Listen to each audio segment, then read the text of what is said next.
Le 21e siècle aura commencé dans le doute. On célébrait tout juste la fin de la guerre froide, le début de la paix mondiale possible, de l'ouverture du monde. Pourtant, il semble que l'emballement des conflits civils, des famines, de l'exploitation et de la pauvreté extrême aura fait désenchanter bien vite les sociétés occidentales. Il y aura le Rwanda, la Somalie, la Bosnie, et un grand nombre d'autres tentatives ratées dans l'effort de pacification du monde. Ensuite, avec la gestion insatisfaisante de la crise environnementale et la montée des climato-sceptiques, l'indignation se fera croissante. Avec le 11 septembre 2001 et le début de la guerre contre le terrorisme, la lassitude envers le militarisme occidental se fera contestation et alimentera un fort anti-américanisme. D'autant plus que la crise de 2008 fournit alors rapidement les arguments complémentaires à la sérieuse remise en question de l'ensemble du système économique et politique d'aujourd'hui. En trame de fond, Internet révolutionnera profondément les rapports sociaux, engendrant autant d'espoir que de crainte quant à son impact sur les populations. Tous ces bouleversements auront définitivement engendré des sentiments contradictoires en notre époque. Un grand nihilisme semble cohabiter avec un grand enthousiasme. Mais dans tous les cas, en ces années 10 tardives, peu sont encore enclins à exprimer un grand espoir quant aux perspectives de l'humanité pour le siècle à venir. Si la décennie a pu commencer avec l'espoir un peu naïf des mouvements Occupy et des soulèvements étudiants, la course des événements aura définitivement changé entre 2013 et 2015, notamment en raison de l'avènement de l'État islamique et de la crise ukrainienne, qui a, nous le savons bien, occasionné une montée de tension entre la Russie et l'Occident et échauffé les esprits sur les enjeux d'immigration et les frontières. De la sorte, non seulement le monde post-guerre froide a-t-il hérité des instabilités des pays en développement, et notamment de la montée de l'islamisme dans le monde musulman, mais il renouait aussi littéralement avec les logiques de la défunte guerre froide. En un véritable retour de l'histoire, le monde, dont on avait cru qu'il avait atteint une sorte d'état de paix, de destination finale, ce qui avait fait dire à Fukuyama que la victoire des démocraties libérales signifiait la fin de l'histoire, reprenait la route sur des chemins incertains. Celui-ci est redevenu en fait imprévisible, déroutant. La course de l'histoire semble déterminée de continuer de semer autant que de labourer avec ardeur la civilisation.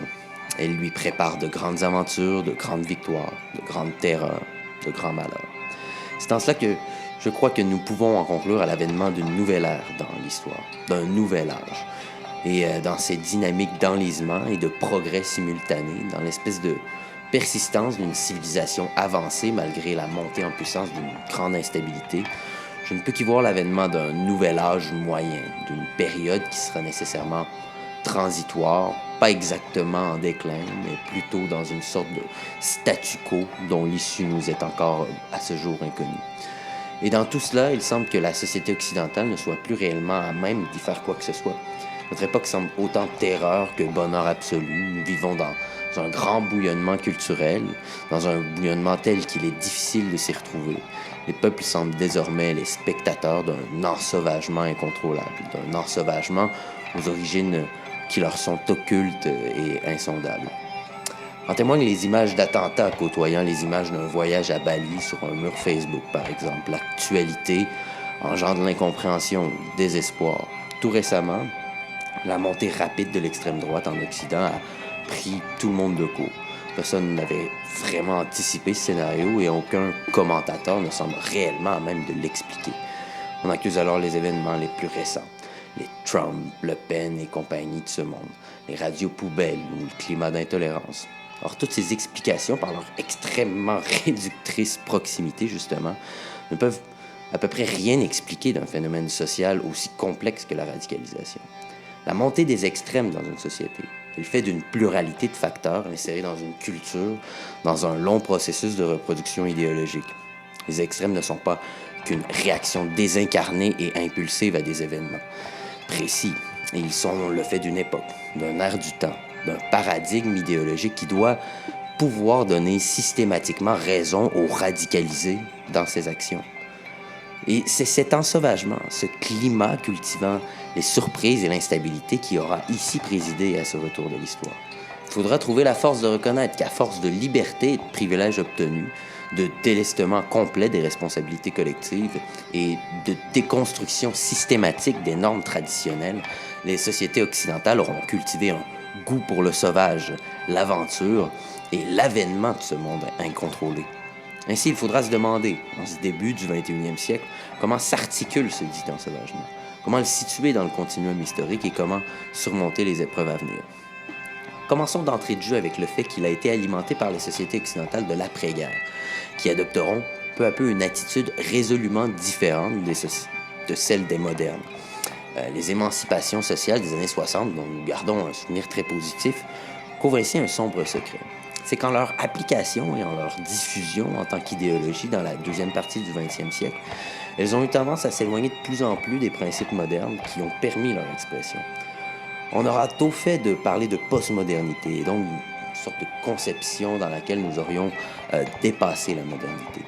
Or, c'est sans compter que dans l'explosion des mœurs alternatifs et dans ce qui apparaît de plus en plus comme une tribalisation des rapports sociaux, il semble de plus en plus clair que, loin du dépassement de la modernité, qui sous-entendrait qu'on soutient les nouveaux principes postmodernes par les principes modernes, la postmodernité apparaît plutôt comme systématiquement anti-moderne et donc en lutte contre les anciens principes. La postmodernité n'apparaît ainsi plus comme une évolution de la modernité, mais bien comme son antithèse, comme un mouvement qui lui est réactionnaire. Avec la postmodernité, les sociétés occidentales ont donc adopté un discours anti-moderne et par extension anti-civilisation, n'érigeant en bout de ligne que la nature sauvage comme idéal. Les hommes ont donc tourné le dos aux réalisations collectives telles que les États, considérés comme violents et oppresseurs, au profit d'une terre-mère prétendument équilibrée. Je soutiens donc que la transition vers la postmodernité est non seulement véridique, mais qu'elle s'accompagne aussi nécessairement de cet ensauvagement violent sur lequel porte le présent essai. Donc, premièrement, cet ensauvagement du monde se caractérise par une crise existentielle désespérée face à l'oppression intransigeante de la civilisation moderne. Celle-ci, nous le verrons, s'exprime par un emballement des discours apocalyptiques causés par la crise environnementale et par un profond cynisme politique. Aussi, la spiritualité est revalorisée afin de redonner sens au monde, de lui donner son importance, afin de le sacraliser. On parle donc d'un réenchantement du monde, accompagné d'un retour de la spiritualité et du religieux. Enfin, dans la combinaison de ces idées dans l'air du temps, l'apocalyptisme et le réenchantement du monde occasionnent une intense quête d'idéal dans la sphère politique et mène tout droit au romantisme, une force dangereusement mystifiante que nous aurions tort de vouloir voir renaître. Deuxièmement, l'ensauvagement prend la forme d'une dislocation de l'ordre mondial et social, d'une incapacité de la part des élites, tout particulièrement politiques, à réagir face à la multiplication des revendications particulières. C'est donc une véritable crise identitaire qui se joue sous nos yeux. Nous assistons, muets à cette déchéance de l'universalisme classique et à l'établissement d'un véritable universalisme asymétrique. Nous sommes pris entre la volonté progressiste d'étendre à tous des valeurs humanistes et celle conservatrice de garder le monde et ses différents groupes humains intacts. De la sorte, il s'opère aussi une disqualification systématique de l'Occident, vu comme essentiellement corrupteur et homogénéisateur, et en conséquence une survalorisation de toute culture qui lui soit étrangère. Enfin, cette obsession de la préservation du particulier, du non-civilisé, donc sauvage, contribue aux exceptionnalismes et à la fragmentation du monde.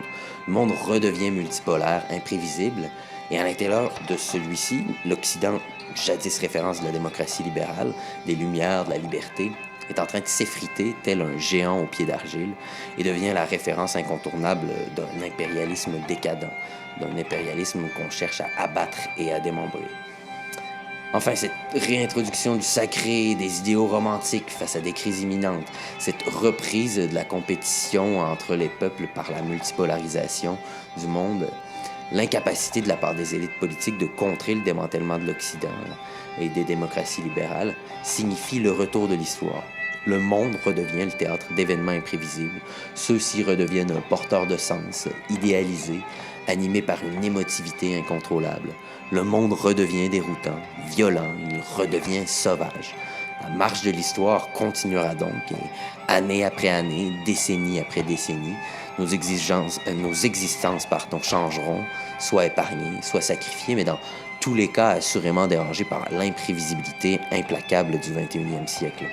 Désirerons-nous finalement reprendre les rênes de notre civilisation, encore bien réelle, ou bien nous laisserons-nous encore longtemps aller aux rêvasseries, au désespoir de ces temps de crise?